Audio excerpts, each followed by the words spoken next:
बहुत तरह की क्रूएलिटी की जाती है। वो क्रूएलिटी चाहे गाली देने से हो, ताने मारने से हो, या फिर मारना पीटना हो, उस लड़की को फिजिकली असॉल्ट किया गया। शुरुआती दौर पर जब देखा जाए, जब ये मामले होते हैं और कंप्लेंट करती है लड़की अपने घर वालों को या कंप्लेंट करती है किसी भी जानकार को, सगे संबंधी को, अगर आप उसको हल्के में ले लेते हैं और उस पर एक्शन नहीं करते हैं तो आगे जाकर अगर उसी लड़की ने किसी भी तरह से अगर सुसाइड कर ली या उसको मार दिया गया या किसी भी तरह से उसकी मृत्यु हो जाती है। दोस्तों, घरेलू हिंसा जो कानून है हमारे देश का, घरेलू हिंसा कानून 2005 में आया, जिसको आप ये भी बोल सकते हो the protection of women from domestic violence act 2005। इसके अंदर कोई भी किसी भी तरह की हिंसा जो लड़कियों के साथ में होती है, मान लीजिए कोई भी लड़की शादी करके किसी घर पहुंचती है और वहां घर जाने के बाद में अलग अलग तरह की बहुत तरह की डिमांड्स की जाती है, बहुत तरह की क्रूएलिटी की जाती है। वो क्रूएलिटी चाहे गाली देने से हो, ताने मारने से हो, या फिर मारना पीटना हो, उस लड़की को फिजिकली असॉल्ट किया गया। ताने मारते हैं या फिर कई बार ऐसा होता है जैसे कि मां बनने में कुछ विलंब होता है, लेट होता है, उसके अंदर भी ताना मारा जाता है।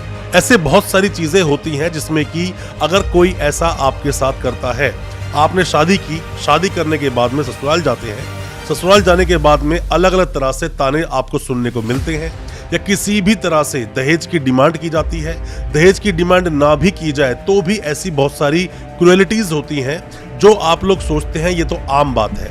आम बात ही कल फ्यूचर में जाकर बहुत बड़ा रूप ले लेती है, वहां पर आत्महत्या तक करनी पड़ जाती है उस लड़की को। ऐसे मामलों में क्या क्या है आपके अधिकार और क्या कहता है अपने देश का कानून, जो कि डोमेस्टिक वायलेंस के नाम से आप जानते हैं, एक्ट आया 2005 में। इसमें सभी तरह के आपको सॉल्यूशंस दिए गए हैं। आप कोई भी लड़की हो, आपको अपने ये अधिकार पता होने चाहिए जो मैं आपको बता रहा हूँ। ज्यादा कुछ जानने के लिए अपने अधिकारों के बारे में, आप शादी करके कहीं पर भी गए हैं, अभी अपने ससुराल में हैं, क्या क्या है आपके अधिकार, उन सबको जानने के लिए दोस्तों बने रहिए हमारे इस वीडियो के साथ। नमस्कार दोस्तों, फिर एक बार स्वागत करता हूं आप सभी का अपने इस YouTube चैनल पर जिसका नाम है बेल लॉज। मेरा नाम है वीरेंद्र। दोस्तों, हालांकि क्रिमिनल केसेस पर मैंने बहुत सारी वीडियोस बनाई हैं, बहुत बार आपके अधिकारों को आपको बताया है। आप कोई भी लॉ स्टूडेंट हैं या फिर कोई भी नए वकील साहब हैं, या फिर आप कानूनी जानकारी लेना चाहते हैं, या फिर इसी तरह का कोई केस आप पर लगा है, मतलब आप कोई भी जेंट्स हो सकते हैं, या फिर आप वो लड़की हैं जो किसी घर में रहती हैं और आपको इस तरह की समस्याओं का सामना करना पड़ रहा है। दोस्तों, होता क्या है, शुरुआती दौर पर जब देखा जाए, जब ये मामले होते हैं और कंप्लेंट करती है लड़की अपने घर वालों को या कंप्लेंट करती है किसी भी जानकार को, सगे संबंधी को, अगर आप उसको हल्के में ले लेते हैं और उस पर एक्शन नहीं करते हैं तो आगे जाकर अगर उसी लड़की ने किसी भी तरह से अगर सुसाइड कर ली या उसको मार दिया गया या किसी भी तरह से उसकी मृत्यु हो जाती है 7 साल के अंदर, तो यहाँ पर पिक्चर में आता है 304B, दहेज हत्या का मामला ऐड हो जाता है। और दहेज हत्या का मामला जैसे सामने आता है तो उस व्यक्ति को सीधा उठाकर जेल में डाल दिया जाता है। जेल भेज देते हैं उस व्यक्ति को, उसकी आसानी से बेल भी नहीं होती क्योंकि कंप्लेनेंट जो होते हैं खुद लड़की घर वाले होते हैं। दोस्तों, आप में से कोई भी नए वकील साहब हैं, कोई भी लॉ स्टूडेंट है, कोई भी अभी कानून की जानकारी ले रहा है, आप पर कोई केस हुआ है या आप किसी पर कोई भी केस करना चाहते हैं, तो कोई भी हमसे आप जानकारी चाहते हैं, दिए गए नंबर पे व्हाट्सएप करें, हम आपको रिप्लाई करेंगे। हो सकता है उससे आपकी कोई मदद हो सके। और अगर आप कोई लॉ के स्टूडेंट हैं या फिर अभी अब नए वकील साहब हैं तो 304B को आप 113B के साथ पढ़ सकते हैं, इंडियन एविडेंस एक्ट 1872, आपको बहुत अच्छे से समझ आएगा क्या क्या है आपके अधिकार। आप शादी करके जाते हैं किसी भी घर में, बहुत सारे हालांकि आपके अधिकार हैं। सबसे पहले जो जरूर आपको जानना चाहिए, बहुत सारी जो फीमेल जो देखती है हमारी वीडियोस को सवाल पूछते हैं कि सर, मान लीजिए अभी आप मदर नहीं बन पा रहे हैं या फिर बच्चा आपको नहीं हो रहा है और लगातार आपका परिवार, मतलब जो ससुराल वाले हैं,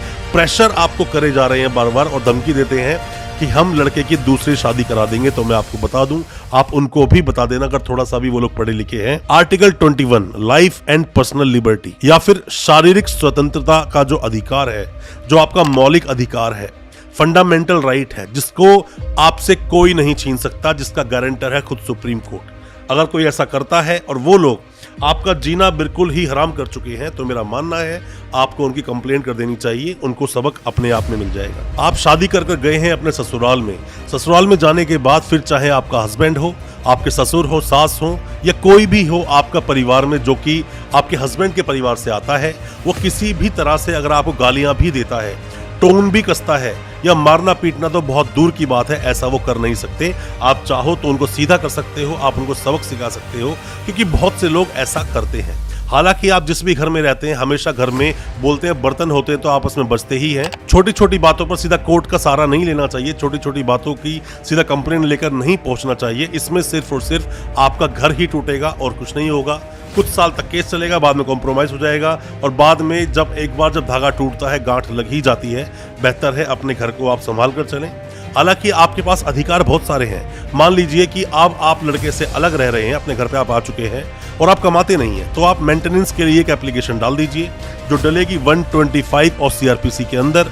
और यहाँ पर आप जो गुजारा भत्ता जिसे आप बोलते हैं, यहाँ पर मेंटेनेंस देना होगा उस लड़के को जितनी वो कमाई करता है। मैं आपको एक बात और बता दूं, अगर वो ऐसा बोले कि मैं तो कुछ कमाता ही नहीं हूँ, क्योंकि जब भी ऐसे केस चलते हैं अक्सर लड़के सबसे पहले यही पैतरा अपनाते हैं कि नौकरी छोड़ देते हैं या फिर अपनी नौकरी से जो सैलरी आती है, उनके बिजनेस से कुछ पैसा मिलता है, उसको छुपाना शुरू कर देते हैं। ऐसा नहीं है।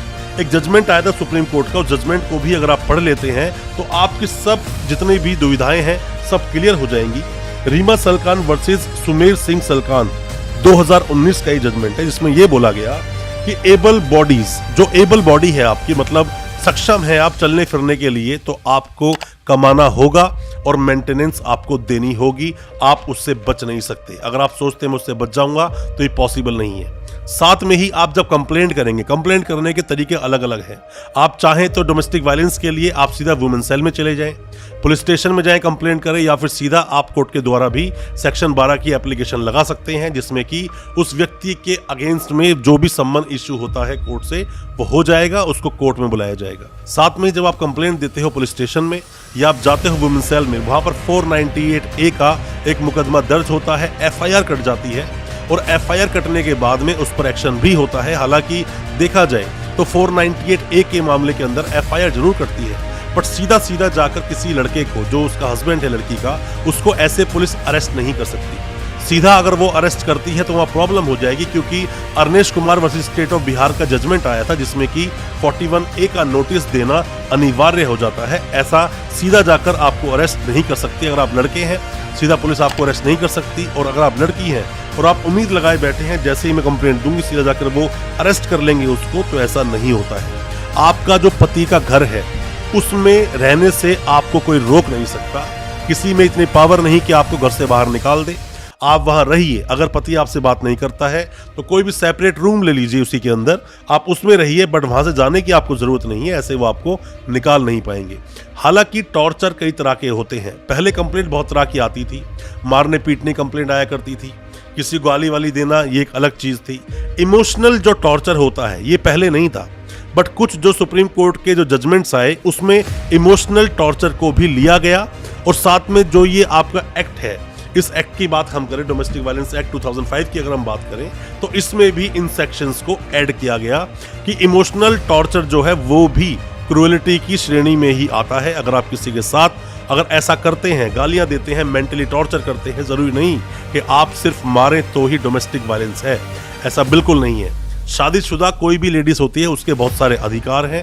अधिकारों पर भी मैंने पहले वीडियो बनाई है, उन सब अधिकारों को आप देखें, या फिर लगातार अगर आप हमारे चैनल को फॉलो कर रहे हैं तो मेरा मानना है बहुत सारे ऐसे अधिकार जो मैं डिस्कस करता हूं अपनी वीडियोस में आप तक पहुंच गए होंगे। और आगे भी जो हम वीडियोस लेकर आएंगे कि आपका अगर कोई केस चल रहा है, आप लड़का है या लड़की है, दोनों के लिए ही हम लोग वीडियोस लेकर आते हैं, तो हो सकता है वीडियोस आपके बहुत काम की होगी। पिछली वीडियोस भी आप देख लेंगे, बहुत कुछ समझ पाएंगे अपने केस के बारे में। दोस्तों अच्छा लगा आज का वीडियो, हमारी वीडियो को ज्यादा से ज्यादा अपने दोस्तों, परिजन, परिवार में शेयर करें ताकि वो भी अपने आप को कानूनी जानकार बना सके। और हमारे चैनल को सब्सक्राइब करना बिल्कुल ना भूलें, साथ में लगा बेल आइकन जरूर दबा दें ताकि इसी तरह की लीगल अवेयरनेस की वीडियोस आप तक पहुंच सके सबसे पहले। बहुत बहुत शुक्रिया, तो धन्यवाद हमारे इस वीडियो के साथ बने रहने।